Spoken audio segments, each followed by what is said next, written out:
Güçlü bir işlemci, iyi bir ekran kartı. Ama sistem yine de bazen ağır hissediyor. Programlar açılırken küçük beklemeler oluyor. Oyunlarda akıcılık tam istediğiniz gibi değil. İşte bu noktada çoğu kişinin gözden kaçırdığı bir detay devreye giriyor. Belleğin megahertz değeri, yani belleğin çalışma hızı. Megahertz değeri, belleğin saniyede kaç işlem döngüsü gerçekleştirebildiğini ifade eder. Ama bunu daha kolay anlamak için şöyle düşünelim. RAM ile işlemci arasındaki veri akışını bir otoyol gibi hayal edin. Bu otoyolda arabalar veri paketleri olsun. Belleğin MHz değeri ise otoyoldaki trafik akış hızını temsil eder. Örneğin 2400 MHz bir belleği iki şeritli bir otoyol gibi düşünün.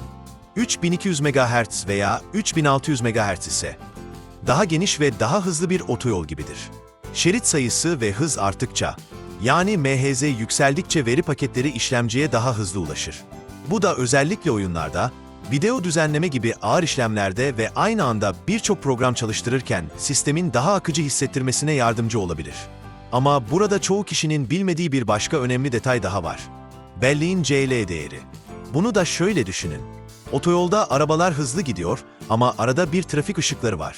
İşte Just Latency değeri tam olarak bu trafik ışıkları gibi çalışır. CL değeri ne kadar düşükse, veri o kadar hızlı erişilebilir hale gelir. Yani yüksek megahertz güzel bir şeydir ama düşük gecikme değeriyle birleştiğinde gerçek performans ortaya çıkar.